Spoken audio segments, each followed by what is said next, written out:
Dee, we only thought we were getting one episode of Traitors today, but instead we got two. Yeah. And I've got 3 words for you. What's that? Brenna, you bitch.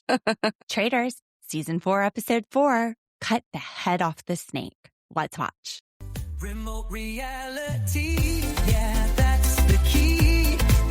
Unlocking stories wild and free.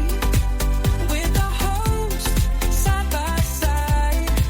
Channel surfers, let's ride. Hey, Channel Surfers. Welcome to Remote Reality. This is Lauren, your friend and attorney host who loves to overanalyze everything, including my favorite reality TV shows. And this is Dee, her paralegal, and today I'm going to be a smart-ass sidekick, I think. I think you've already been a smart-ass sidekick. It's Friday. It brings out the best in you. Absolutely. I love Fridays. TGIF. We did not expect 2 episodes today, though. We ended the last episode like, oh, only one next week. So we're going to take these one at a time. This will be season 4, episode 4 of The Traitors. And we just want to thank our subscribers for channel surfing with us, chatting with us in the comments. It means so much. If you haven't joined, make sure you like and subscribe. It's the best way to support us as we try to grow our podcast. We started doing this back last April and started the YouTube channel around June. So it's fun. It's fun to see what everybody has to say. We always enjoy the comments. Like we say, this is the best part of our day. You guys, and talking with you, channel surfing with you, it's our favorite. So let's start off where we left off at the end of episodes 1 through 3. We did all of those in one for the drop last week. We've got Caroline, Kristen, Ron, and Eric tied to trees, pleading for their lives. And we don't know who's going to be executed. We start off the episode the same way, but we see them pulling down their masks. We're not showing the reveal, though, right off the bat. Instead, we're going to go to the dining room for breakfast with everybody else. So Rob, as they're entering the dining room, waiting for everybody but the 4 people who are tied to trees, or 5 as far as they're concerned, because Lisa Rhino was supposed to be tied to one of those trees. As they're sitting there talking, we see Rob and ITMs saying that his strategy is to play dumb. How do you think that's working for him? Let's talk about his dumb strategy. So far, I think it's working as far as the faithfuls. He's kind of staying under the radar of anybody's suspicions, but he's playing a good traitor game. He's hard to read. I don't know if I equate that with being dumb. And in these coming episodes, I think we see proof that he does think. He's actually pretty smart, but he plays maybe aloof at times, which, come on, this is the guy from Love Island. He and Maura, they're not our brainiacs here. They're not supposed to be. True. I think she's a little more outspoken than him, though, with her interactions in the house. Well, everybody is more outspoken than Rob. He doesn't say much.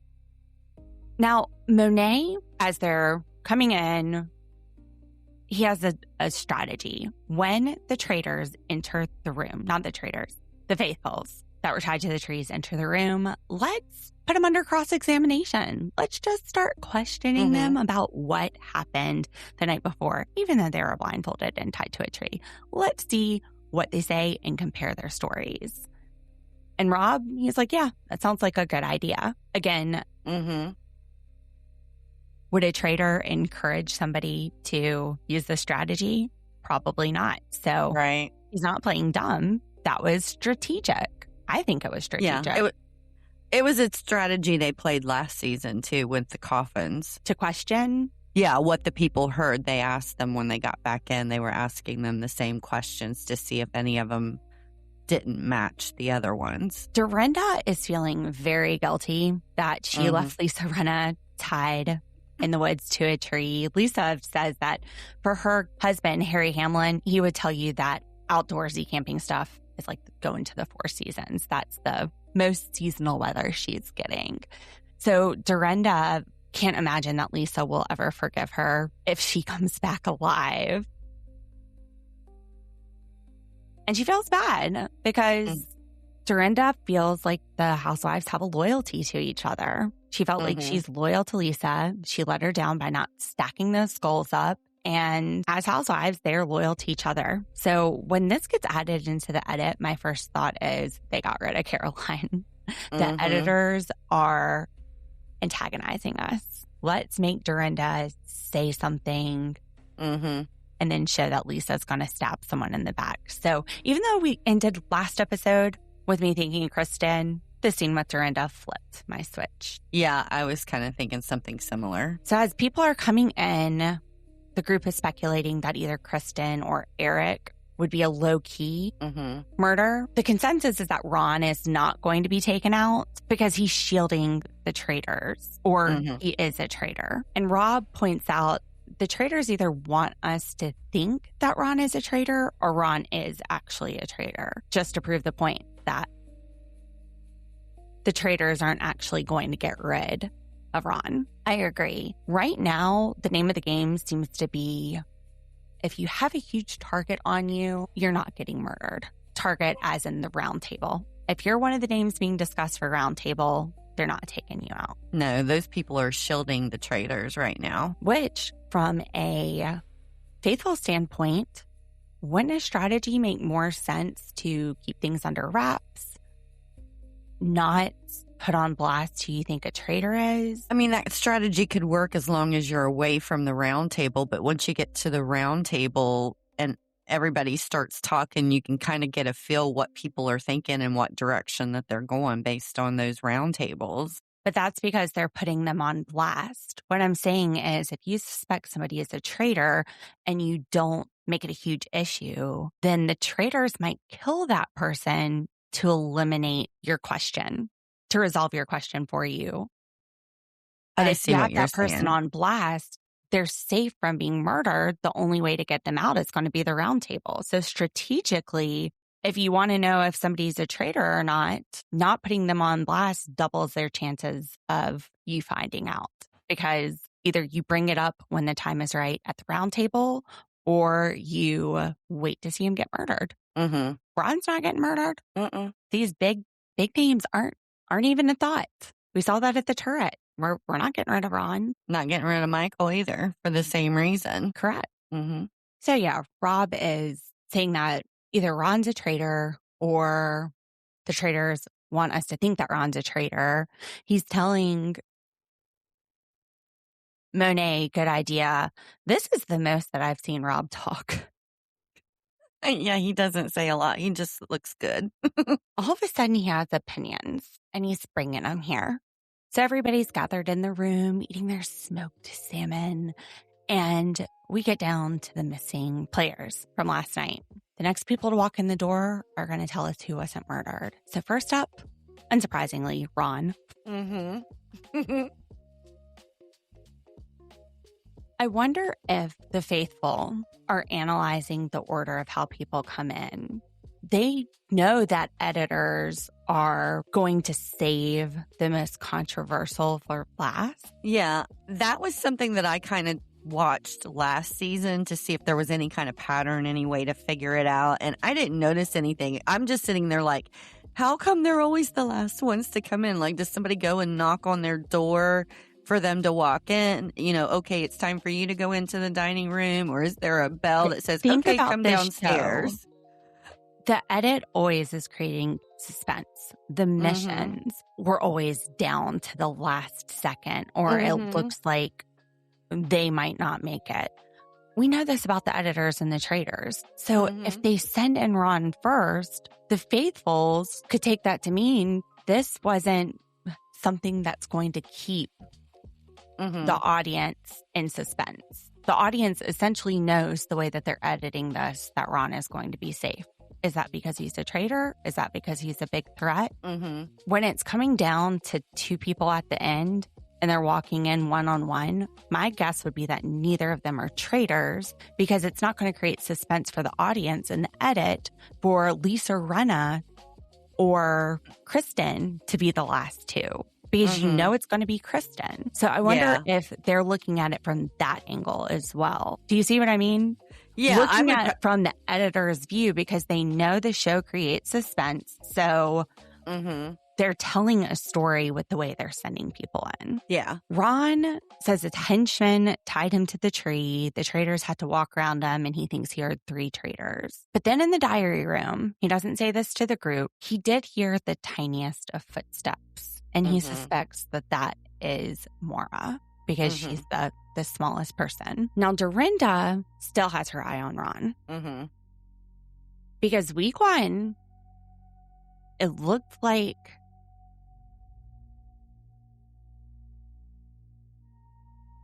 they were going to take out Donna, but he flipped the vote to Portia, and she was a faithful. And then Donna got eliminated, and Donna was a traitor. Donna was also close to Ron. That's what I was getting ready to say, is they're looking at his association with Donna, and I mean, he's been out on his own. I mean, he couldn't even get a partner for the last mission. But also, I think week 1, the fact that Donna was on the cutting block and he saved her by throwing Portia, faithful, under the bus, that just makes it look worse. Yeah, it just added to it. So Monet is joking around and asks Michael, which traitors were walking around with you in a circle last night, to see if he can catch him off guard. And Michael has some self-reflection about how he knows his tone can be off-putting. It's not just his tone. There is one scene where he is shoveling mac and cheese into his mouth. And by shoveling, like, he has his plate up to his mouth and he is just scooping it directly in. I have a feeling that a lot of people are probably pretty grossed out by him. I'm not. Do I shovel food into my mouth? Absolutely. Honestly, didn't even notice it until you pointed it out. Not even offended here. Am I loud and obnoxious? At times. I just think that he's over the top in everything that he does. And I think because he's like that, it could work for or against him. Right. And he's really throwing people off. Having that big target works for him. Yeah. So the next person up is Lisa. So we've got Ron. We know that they're not going to get rid of Ron. We have Lisa. We know they're not going to get rid of Lisa. And she's screaming, giving high fives like, heck yeah, I made it through the night, bees. They immediately start questioning her. She has to take a sip of her tea. She's not ready for this. And as soon as they start questioning her, I hear Dee go, uh-oh. I know. I was like, oh, no. Scared. Did she pay attention? Is and she again, be able I think to answer this these is the questions? edits. Yeah. But she says it was a henchman. Says a henchman has the black masks on, that they pulled her to a tree, specifically a maple tree. Are there even maple trees in Scotland? Like, I don't even know if that's something that's in Scotland. What does a maple tree look like? I don't know. I couldn't tell you.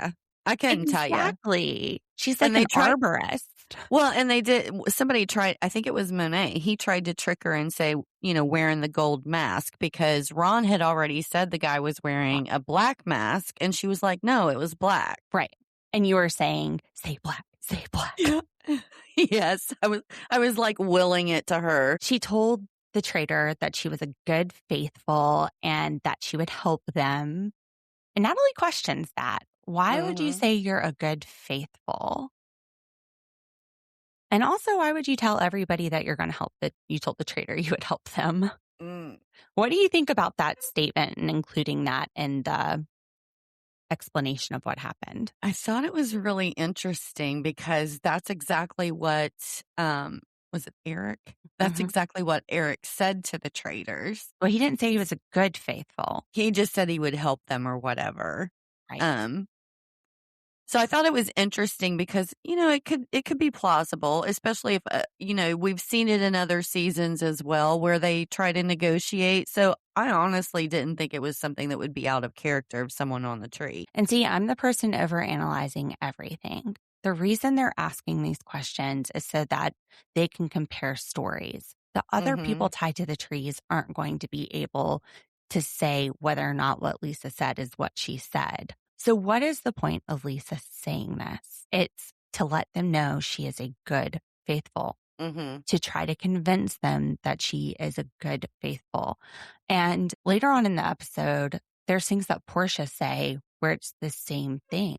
I would be looking at them and questioning why they're telling us this information. Mm-hmm. And the only answer to that is, what information do we get out of that? Lisa said she was a good faithful and that she would help the traitors. Mm-hmm. So is she trying to convince us she's a good faithful instead of letting us stack her story against everyone else's?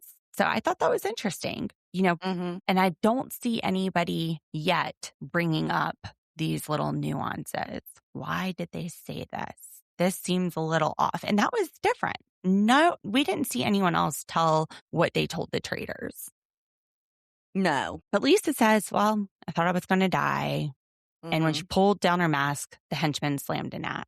Now, Candace does think that Lisa is being suspicious because Lisa's being very dramatic. But then again, Lisa is typically dramatic. Now, do you think she's always dramatic? Are there times in this game where she's not being dramatic? I think she's staying pretty consistent to the person that she's playing with the faithfuls and with the traitors. She's a little bit more low key with the traitors than she is with the faithfuls. But What do you mean? Well, she doesn't seem to be as outgoing and vivacious with them when she's plotting versus socializing. I mean, it's a completely different scene. I mean, when she's with the traitors, they're plotting who the next person is that they're going to murder. So obviously she's not vivacious. She's thinking, where I just think she's a vivacious person. So you think that her personality is consistent? Yeah, I do. Regardless of what they're doing, if they're doing the mission, if they're doing the round table, if they're Right. at breakfast, From you're what I've seeing seen- the same personality. Yeah, based on watching her on The Real Housewives, yes, Mhm. I think she is consistent with her personality from the show. Ron, he agrees it's pretty much the same for him as it was for Lisa. And surprisingly, the story that Lisa told comes out bad on Ron. Yes. Jimmy looks because at Steven and says, he didn't say it back. he didn't mention the axe at all. So any attention that Candace thought Lisa might be getting was kind of like deterred when she mentioned the axe and everybody noticed that Ron didn't. Do you think that makes Ron more suspicious that he didn't mention the axe? Not necessarily. But I mean, look, in this game, everything everyone does and says is going to be suspicious. That's the whole point. And so many things could go either way. Right. So the next person to walk in is Eric, of course, because again, it's down to Kristen or Caroline. Mm-hmm. We know that from the way that the edit was set up last week. Again, faithful, Mm-hmm. watch the order. So we know the editors want to leave Kristen and Caroline for last. Create that drama. So he also verifies henchman, leather mask, axe tying him to a tree. Now he thinks he heard 2 sets of footsteps. Mm-hmm. And then we go to the diary room and he said he's got a clue. He heard somebody laugh. And he's not ready to say who the laugh was, but he's been paying attention and he's pretty sure he knows. Mm-hmm. And I hear Dee go, oh shit. Yeah. Well, I mean, because Lisa's got this really loud laugh and it's very distinct. And I'm like, oh no, did she laugh and he hear her? So I'm thinking it's Lisa. I definitely thought it would be one of the women Mm-hmm. because have we really seen Rob laugh? No. No. So, moment of truth. Colton and Monet think that Caroline's out of there. And remember, Caroline was Colton's partner. Colton's Mhm. hands were shaking. He couldn't get those skulls stacked up. He left complaining about Tiffany having a plan, and Mm-hmm. it was suspicious that Tiffany had partnered up with Michael and she just wants to be in control. Well, she saved her partner, so why would she work so hard to save her partner if he was a traitor and they're both safe? Anyway, Mm-hmm. just wanted to point out that Colton, He should have been able to. he was already mad that Tiffany was playing a better game than him Yeah. at the end of last week because she Yeah. could stack the skulls and Mr. I've been playing football for 17 years couldn't. Yeah. So- he didn't think that out. We don't see who walks in the door. The door opens and we're taken back to the woods, which I loved this Mhm. edit. We see the traitors walking around, blindfolded Caroline and Kristen, and we see them both pull off their masks. Mm-hmm. And Caroline, when she pulls off her masks, there's 3 hooded figures who reveal their identities. So Caroline, she's the one that's gone. And her first words are, Rhino, you bitch. Typical housewife style. This is so typical Housewives. What they say throughout this scene sounds like what they're saying at the beginning of the season, on the beginning of the episodes where they all have their catch line. Yeah. But first, there's a little bit of jabbing. Caroline's confused. She is staring 2 housewives in the face. She thought the housewives were sticking together. She says, I thought we really bonded. And Lisa is cracking me up. She's like, too bad, too bad, too bad.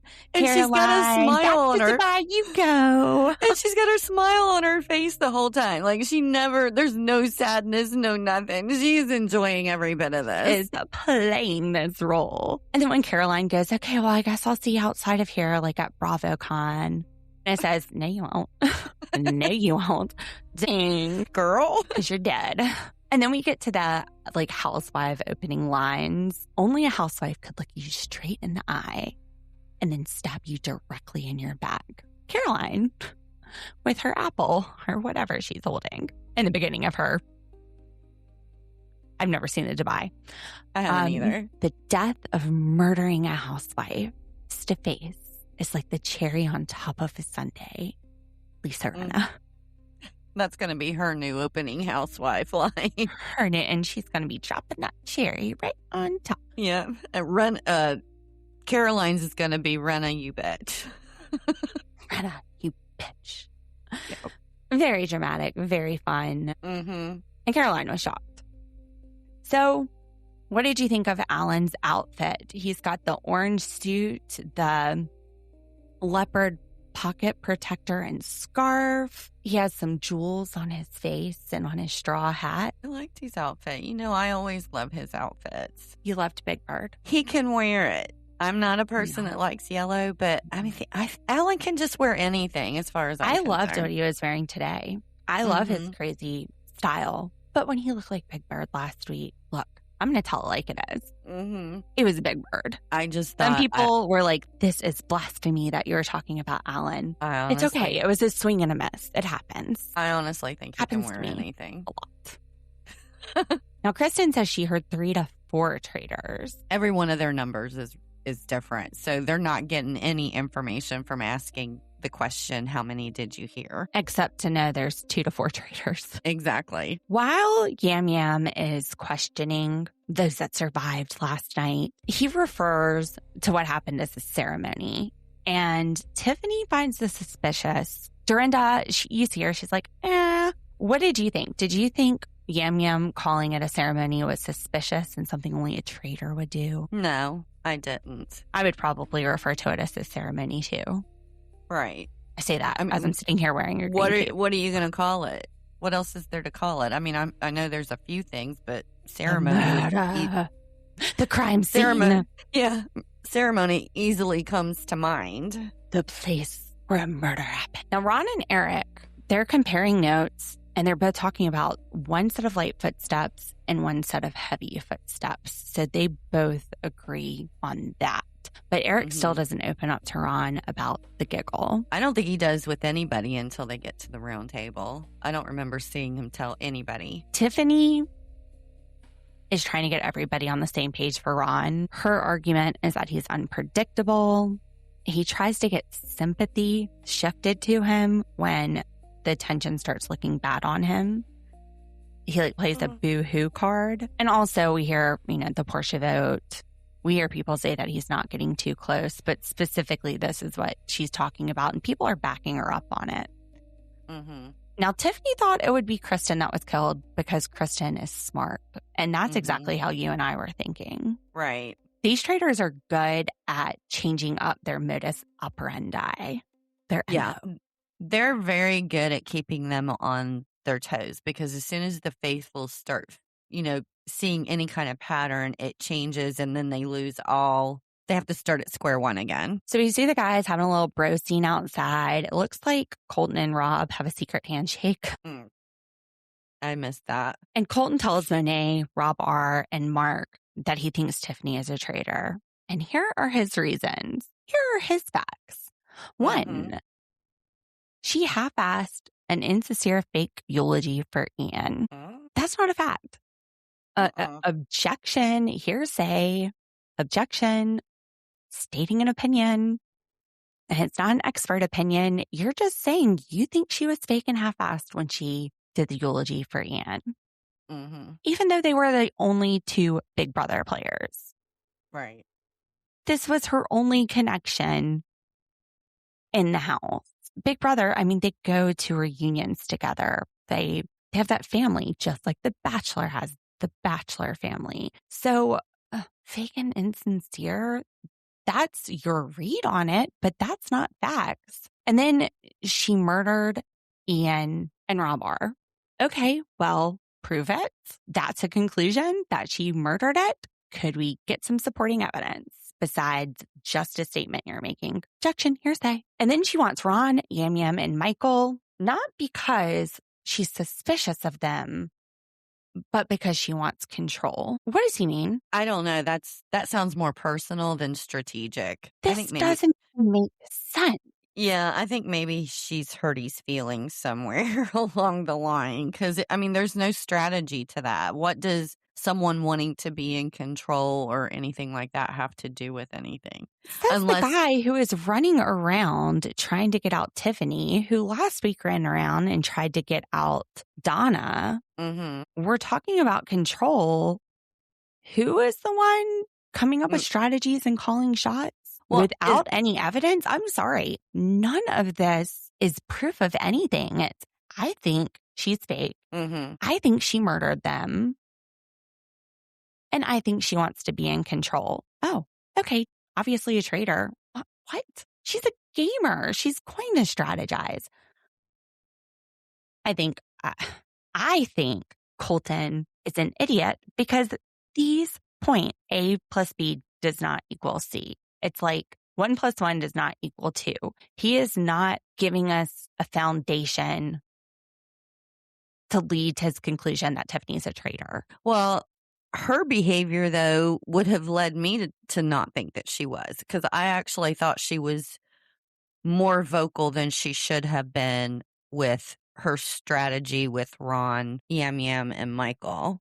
What do you mean? Because she was talking to a lot of people about it. And I just don't think a traitor would actually be that vocal and out there. I think they would tend to sit back more and quietly manipulate things or individually manipulate things. She was telling everybody that would listen what she thought and what her strategy was as far as going after Ron and then Michael and then Yam Yam. She was not quiet about it at all. And why would she pick Ron, Michael, and Yam Yam? None of them have called her out by name. None of them are going after her. They've got 2 of them have big targets on their back already. So why put yourself at risk and throw yourself into the mix? It's not making sense. Right. Even if you sit here and you try to figure out what Colton's saying, it's not making sense because it's stupid.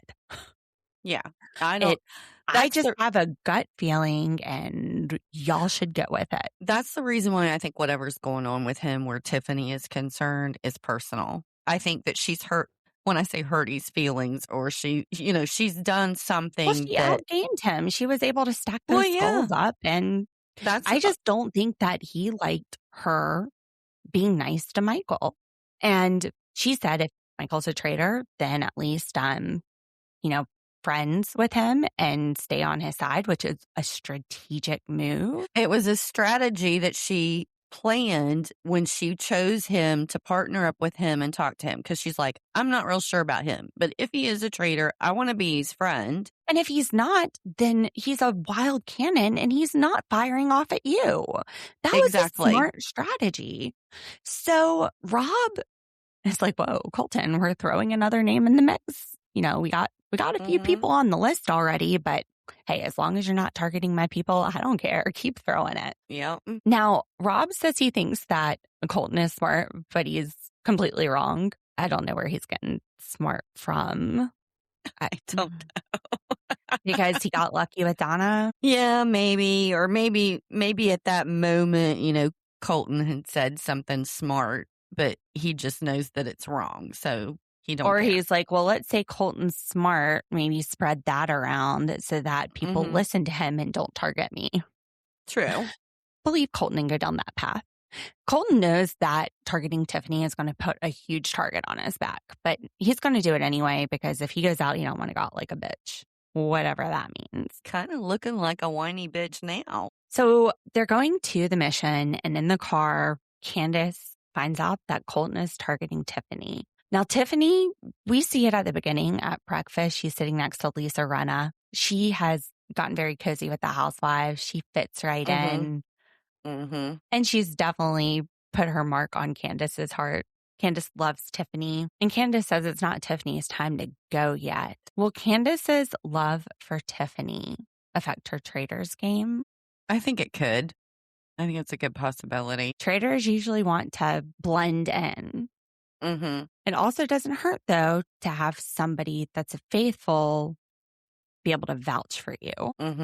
Well, I mean, it's kind of like in reverse the strategy that Tiffany was trying to do with Michael. Only it's a traitor staying close to a faithful instead of a faithful trying to stay close to someone they think is a traitor. In order to have somebody to back you up on the round tables. So we get to the mission, the effigy mission. They're going to split up into teams, go follow the corn dogs through the woods.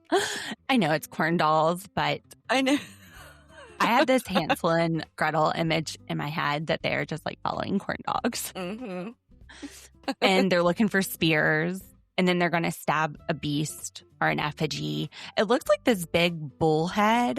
No, I'm not talking about Colton. It doesn't look like bullheaded Colton. It's like a big bull skull on a skeletal body. And as they stab them with this fiery spear, they have to scream the name of one of the players who will lose their shield. So everyone starts with a shield. 10 beasts, up to 10 people lose their shields, and $2,000 per effigy. So the groups, we've got Lisa, Monet, Candace, and Eric. Now, Monet, before this starts, he says to Candace that he has his doubts about Lisa. He's starting to get a tickle in his throat for her, he said. So when Lisa comes up and, hey, can I be on your team?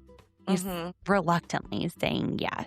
Then you have Kristen, Colton, and Maura, Rob, Tara, and Dorinda. Do you notice that Rob and Maura are always partnering up? I think she tries to get him all the time for these challenges. I think he tries to get her. I think it's the other way around, but okay. I think, do you sense like a little love connection between these two? I think there's some definite flirting going on. They're both Love Island. They're both very attractive. They're both kind of on the quiet side. I think Maura right off the bat came up and was flirty and Rob was hesitant, but he's warming up to her. He's warming up to her, but yeah, I think there might be a little flirtatious stuff going on the side with those two. I do believe that out of all of the connections Rob has in this house, he would defend his connection with Maura and try to keep her safe. Yeah, I think he will too. Yeah, I think he will too. Just a feeling. No evidence to back that up. But they are partnering together a lot. Yeah. It's not a fact. It's just our opinion. Just our opinion. And it's based on them always being together in groups. Whenever there's a group conversation going on, you see the two of them. You see them playing on teams together. So that's my evidence. Anyway, Steven, Natalie, and Michael, Johnny, Ron, Tiffany, and Yam Yam. So the first team to find a spear, it's Kristen, Colton, and Mark.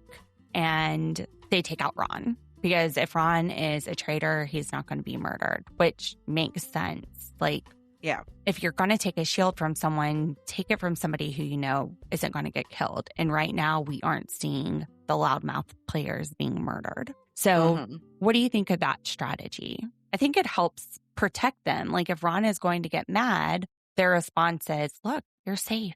You made it through last night. Yeah. You're not a threat to be murdered. You might be a traitor, but then again, if they really thought he was a traitor, well, burn his shield. Yeah. Find out. Let them murder him and tell you. Well, I think the reasoning is the longer these people who they think might be traitors go without having shields and not getting murdered, the more likely that they are actually traitors. It helps build their case. Yes. Agreed. At some point, Michael finds the corn doll and he's like, I got it, a corn doll. And they're like, no, dude, no, spear. That is just a hint that it is around. We are not looking for corn dolls. But he is so excited to have his corn dog. The corn dolls mark the spot, Michael, not the spear. You don't want the doll. You need the spear that the doll marks. That man was so excited to get his dolly. I know.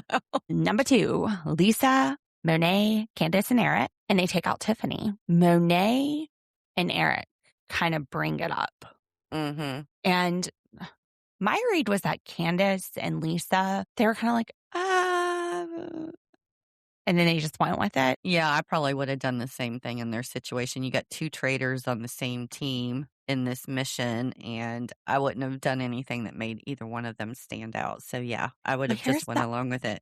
Here's the other thing. They both like Tiffany. Tiffany's not going anywhere. Take her shield. She's fine. Now, Tiffany sees that this group has taken her shield and she's not happy about it. Her team, Johnny, Ron, Tiffany, and Yam Yam, find the next spear. And they're like, who should we target? Tiffany goes, them bitches that just got me out. Mm-hmm. And she takes that spear, jabs it into the effigy, and is like, Monet. And I just love whatever the music is that they play every time they jab it in there. I'm like, every time I hear it, I'm like, oh, that's so dramatic. It's Chuck Berry. It's sexual healing when they jab it in. So that's number 3, Monet. Maura, Rob, Tara, and Dorinda.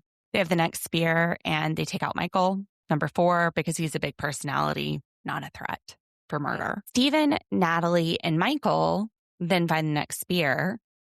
Of course, Michael knows that he just got taken out, so he takes out Tara. Mm-hmm. That seems stupid to me. I didn't quite understand why he chose her, because she's a very under-the-radar player at this point. It was a personal decision. Michael was offended that her team just took him out. So instead of being strategic, who do we want to know more about? Who do we want to see if they escape another murder? True.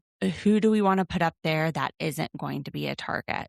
And then maybe narrow it down to who we want to find out the truth about.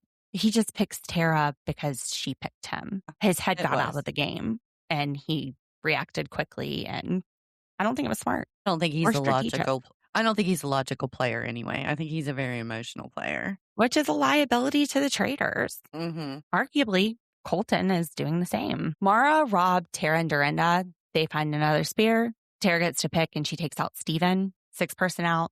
7th person out is Kristen, Colton, and Mark take Lisa out. And they figured she wasn't murdered last night and none of them are tightly aligned with her. So, disposable. And then Johnny, Ron, Tiffany, and Yam Yam get the 8th spear and they take out Maura. Remember, Ron thinks that the traitor had light footsteps, so he wants to do it to see if she survives. This is a strategic move. Ron is very strategic. And I wrote, Maura's going to survive because Rob isn't letting her go. Not because she's a traitor, but because one of the traitors is writing Dear Diary about her every night with little kissy marks. Or their little cuddle buddies. Stephen, Natalie, and Michael take out Johnny, number 9. Because he hasn't been up for murder yet. So again, strategic. They're trying to find some reasoning behind their picks. And then, last but not least, Kristen, Colton, and Mark take out Yam Yam. Now, it was between him and Dorinda. Kristen, Colton, and Mark, they all still have their shields, so they're not going to take each other out. And Mark gets to pick it. And then Yam Yam he starts crying. I know. I felt so bad for him. I know. And Colton tries to make him feel better. He goes, look, you're safe because your name is floating around for the table. So, you'll be up for the table and the murder now. Way to make him feel good, Colton. Kristen, and Mark dominated this competition. I think Colton, he had to make up for not saving Caroline. They got 3 of the spears, 3 of the 10. Like Lisa's group only got 1. Lisa, Monet, Candace, and Eric. Yeah, they were the only group to get 3. Now, while this competition is going on, in the woods, Candace lets Lisa know that Monet dropped suspicion on her. It's not good. No, they don't want anybody looking at them. You got to keep your name out their mouth. Mm-hmm. And they're all running back. And Rob has Maura on his back, running, carrying her back. Mm-hmm. And Alan says he's doing a lot to carry Maura. But Dorinda, she hasn't had a ride in a while. I thought Dorinda would get up on Rob and take him for a little ride. She'd take that ride. Most of the house would. Shoot, I'd take a ride.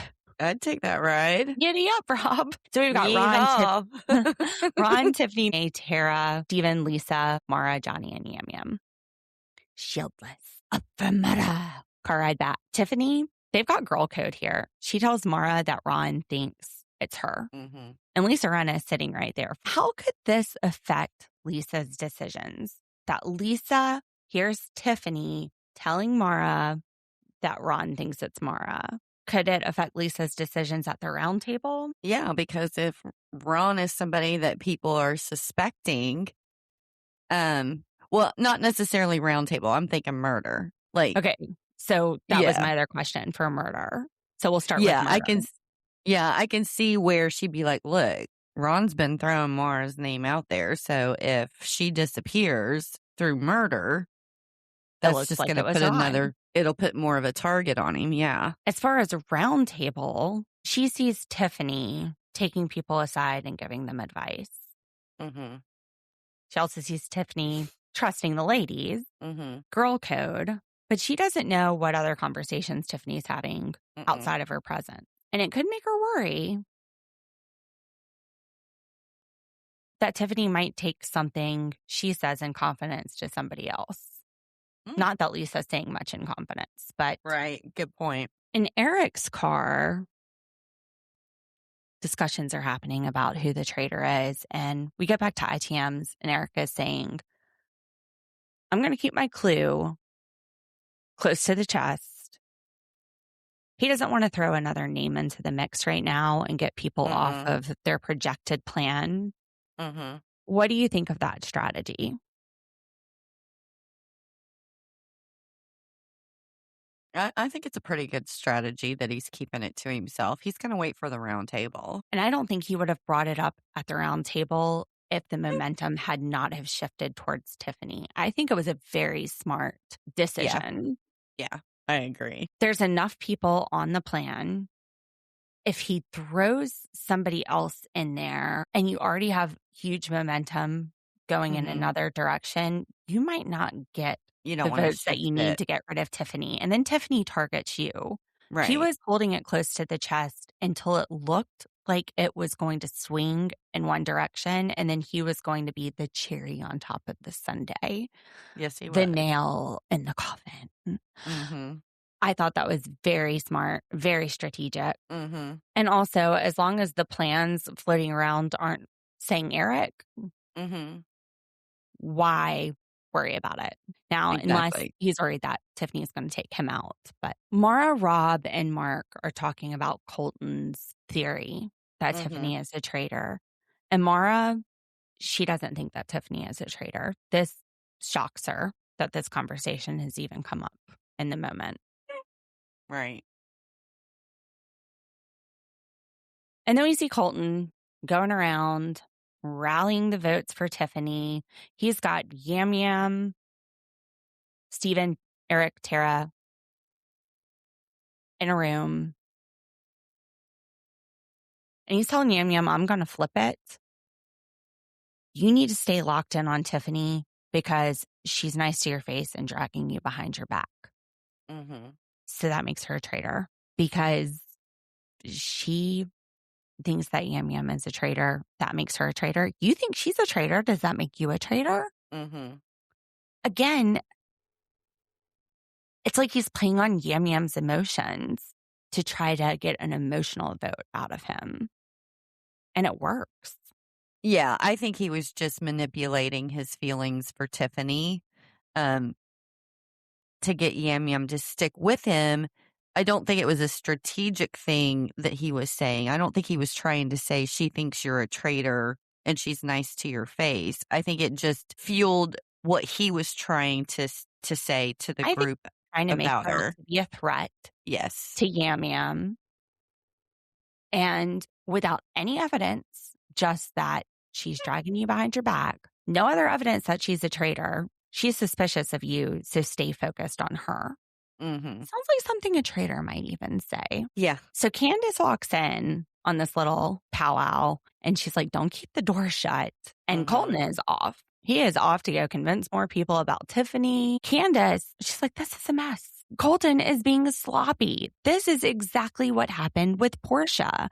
We had a plan. Donna, we got off track. And where did we wind up? With a faithful gone. Like, we need to focus. I'm worried that her defending Tiffany and saying focus on Ron could come back and bite her. When they find out that Ron isn't a traitor, and here's the whole house and momentum shifting towards Tiffany, and Candace's soft spot for Tiffany is making her defend Tiffany, is it going to look great that Candace was targeting a different faithful? Yeah, I had the same thought. I was like, you need to back off. I think you're getting too defensive. Too involved, but she really loves Tiffany. They all do. And all of a sudden, in this moment where I'm like, no, Candace, don't do that. Don't do it. All of a sudden, I realize I'm pulling for the traitors in this game. I am too. Are we supposed to be pulling for the traitors? I don't know how it's supposed to work. I don't know whose side we're supposed to be on, but I have been on the traitors' side so far this season. I'm completely on the traitor side. Wow, what's that say about us? Me and my green cape have no idea. That's it. It was the green capes that we bought set the pace. Roundtable. So Tiffany, she says she wants to sit back and see what happens because the people who are taking charge are becoming threats. She should have taken her own advice. Yeah, maybe before they got to the round table. Exactly. Colton starts right off at her and all of his crazy reasons that she's a traitor. Oh, you had a strategy. I love the way Tiffany is coming back at Colton. She's like, no, I'm smart. You're just an idiot. Michael and Ron are already sus. So yeah, I'm saying I'm going after them. What's the big deal? Half the damn house is going after them.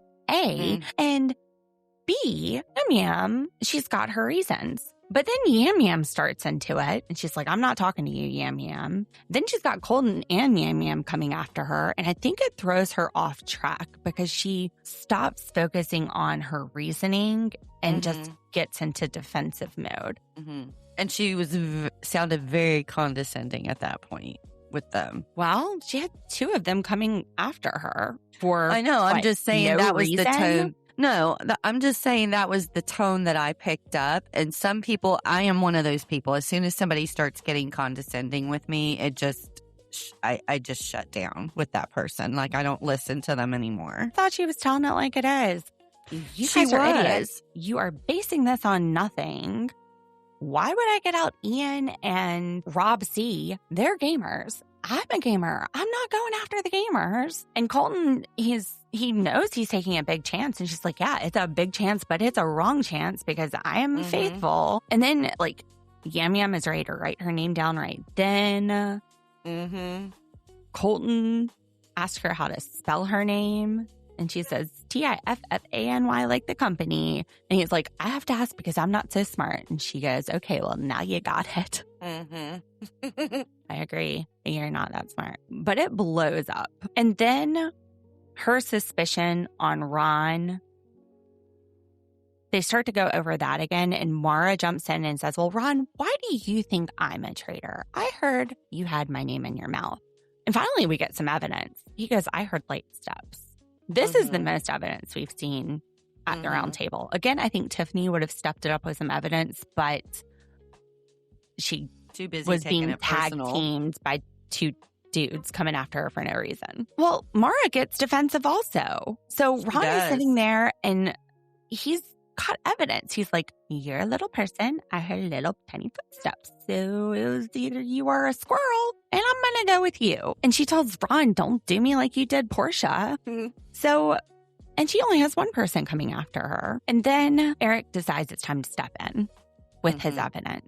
I was not expecting this. I was not either. He says he is 99% sure that the laugh he heard in the wood was Tiffany. Bomb dropped. When he said that, Dee, you were over there hooting like an owl. You're like, who? And I couldn't believe it. like, for fuck's sake. And you're like, oh shit. Well, that would make Eric a good target for the traitors, because now he's heard something. And then he goes on to say, I'm a musician. I have no idea who he is, but he's a musician. He has a musically trained ear. He knows pitch. And that was Tiffany. And Tiffany said, you might need another career. I love it. One. I love that was great. Throwing shots at them. Yeah, that was great. Tiffany does realize, though, that she is being defensive and it's probably not the best strategy. So she acknowledges that. She takes accountability for that. And then she explains, I'm a single mother and I really need the money. Like the housewives here, they don't need the money. Donna Kelsey, she wouldn't have needed the money. Like, I actually need the money. And that's why it's personal. And Candace steps in again to defend Tiffany. Candace is crying now. Tara's crying. I'm crying. I'm not crying. I love Tiffany. You don't understand. I love Tiffany. She was on Big Brother. And she got America's favorite player. She got 50,000. America loves Tiffany. I really liked her. And the house loves Tiffany. Like, everybody in there does. But Candace points out what she said before. This is like what happened with Portia. We are getting sidetracked. We are supposed to be on Ron and we are changing our minds at the last minute. Candace acknowledges there are some compelling points for Tiffany, but she doesn't think they're as strong as the points for Ron, which, let's look at what we've got. Ron was very close with Donna, shifted suspicion away from Donna week 1 and got Portia evicted. Although he did have some very articulate points about why to get rid of Portia, but she ended up being a faithful. Yeah. And it was week 1. But he's also not getting close with people. He plays a sympathy card whenever attention goes toward him. So this is what we have on Ron. Yeah. But if you think about it, what he did to Portia is exactly what Eric has now done to Tiffany. Because Ron said that he heard Portia say these words that she murdered. You know, she was referring to herself a couple of times. But he wasn't the only one that heard it. 2 other people. That's true. But Eric has just done the same thing that Ron basically did to Portia. And Eric was blindfolded at night, scared about being murdered. And Ron was just repeating what he said. But, okay. So Tiffany, we have Eric says that he heard her laugh, which they've been in the house, 3 days? How acquainted is he with everybody's laugh? And then Colton doesn't like her. I think the evidence weighs more heavily in favor of Ron, personally. Well, I do too, but I think that the Eric... Out of 2 wrong answers. Yeah, I think the Eric stuff is really what's going to shift this I agree. table. Colton might have shifted them, but I think what tipped them over was Eric, because he has not spoken up. He has not been targeting people. He has no reason to come for Tiffany. And his profession. If he was not in the profession that he's in, I don't know how serious some of them would have taken it. He made a compelling argument. But to me, my scales weigh more heavily in favor of Ron. All things being wrong. Now, Candace is like, don't cry to Tiffany. And then she's like, come on, guys, back me up. You guys have talked to me about how Ron shifts, how he gets into this like victimization when you start to question him. And a few people pipe up that, yeah, they agree, including Dorinda. Dorinda's Housewives loyalty, she has Candace's back. And Colton's like, look, if I'm wrong, I will have pie all over my face. Tiffany's like, yeah, you will. And so will Eric. So we get to the vote and everyone votes for Tiffany except for Candace and Michael. They vote for Ron. Steven, Monet, Lisa, Steven has a sad face. Monet and Lisa have hearts around Tiffany's name. Eric and Tara both apologize with their vote. They're like, if we're wrong, we are so sorry. At least they apologize. And Tiffany goes up there and she's like, you guys did a great job because you get what you deserve and you don't deserve me because I'm a faithful. I was bawling. I actually recorded my reaction live after, right after I watched it. I grabbed my camera and I was just like, they just got rid of Tiffany. I was watching Eric. That was my last Big Brother player. Oh, I was sad. I was watching Eric's face, and you could tell he was completely shocked. Completely shocked. So much for that ear. Real shocked that his musical ear sucks. I'm not surprised. Who is Eric? I looked up his songs. I still had no idea. I don't know who he is either. Now, Candace said that she's like, Eric, I believe you thought you heard Tiffany laugh. Why is she doing this? Other people are like, you heard her or you didn't. And she's like, I think you thought you did. Yeah. I don't know. See, out of the 3 traitors, she's the one that I think needs to back away from situations sometimes. Sometimes I think she throws herself. Same thing Lisa Rinna did at breakfast, which is volunteering extra information that doesn't make sense. And it makes you go, okay, why would she say that? Yeah. I believe you thought you heard her laugh. Maybe I think she's trying to come across like she's trying to ease his conscience because he's so upset with this.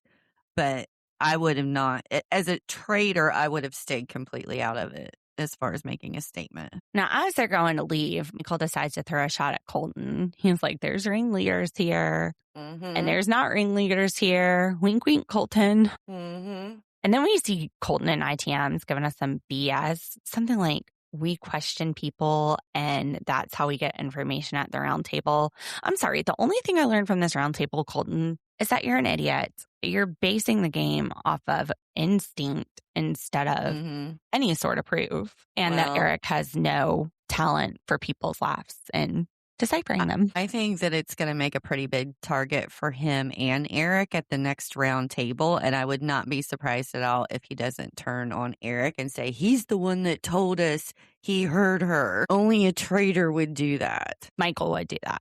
You mean target Eric? No, Colton. Yeah. Because Colton's the one that went after Tiffany so bad. And I think that that's going to put a big target on him and Eric. He knows it is. He said he's got eye on his face. Yeah, so I think he's going to turn on Eric to get the people off of him. And he even says that. He's in the ITMs talking about how he played football for 17 years and he's used to taking risks. I'm going to tell you, Colton is taking a risk here. He's wearing this ugly ass sweater vest that looks like it's out of some really bad the fashion police country western. No shirt on underneath, mind you. Missing your undershirt. Colton, you done put a big ass target on your head, taking Tiffany out as far as Lauren's concerned. She will be after you the rest of the season until you're gone. Colton, I'm watching you. Again, I'm rooting for the traitors. Let's murder them. I know. Eric, I don't feel that way about Eric. He looks just so hurt that he got Tiffany out. That he did that. And remorseful. And Colton came at her so much stronger. Eric was much softer with his accusations. I know. But there's so many people that made their decision for that vote based on what Eric said, because that's exactly what they said. Wow. So I have a feeling. And they need to be careful, because if they punish him for giving his opinion, then he might not be forthcoming next time. They also might wonder why he didn't say that to anybody until he got to the table. Well, I think that's all going to be points that Colton's going to make when he throws him under the bus.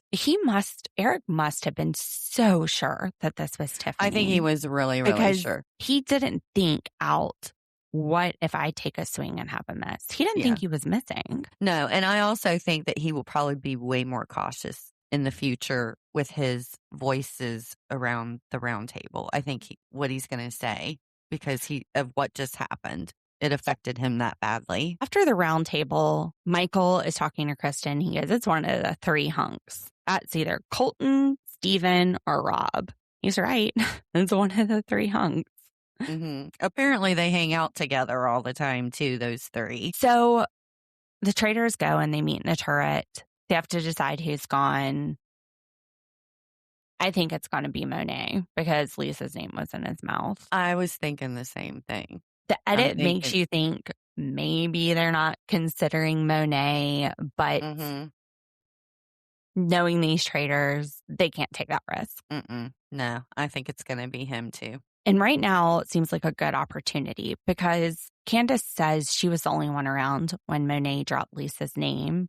So Lisa accurately says, that's not going to reflect poorly on me. It's not going to look like I targeted him because he said my name. Right. Because you're the only one that knows. Although he could have been saying it to somebody else, not in Candace's presence.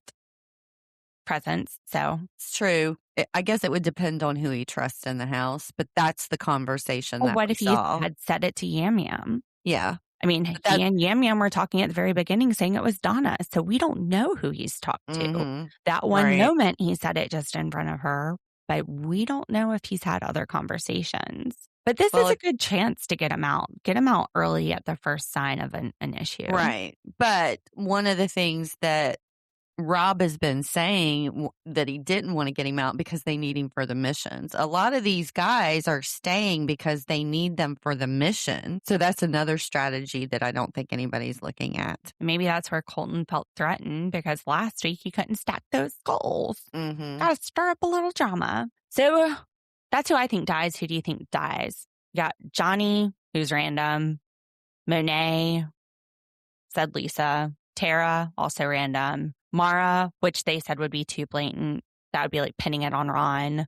And then Steven. Yeah, I think it's going to be Monet or Steven. Now, being too blatant and pinning it on Ron, that also could be a strategy. Like maybe you do take somebody out that is coming right at you. Because, the traitor, at least these traitors, are making steps that are not obvious. So you switch up that MO and do something that's obvious, which if somebody else heard the name Monet might be what could work out in their favor. Right. All right. Anything such a to add? Good show. No, it's such a good show. I just love watching this show. All right. Well, we will be back here in a few minutes with episode 5. Thanks for listening with us, Channel Surfers. Bye. Let's ride.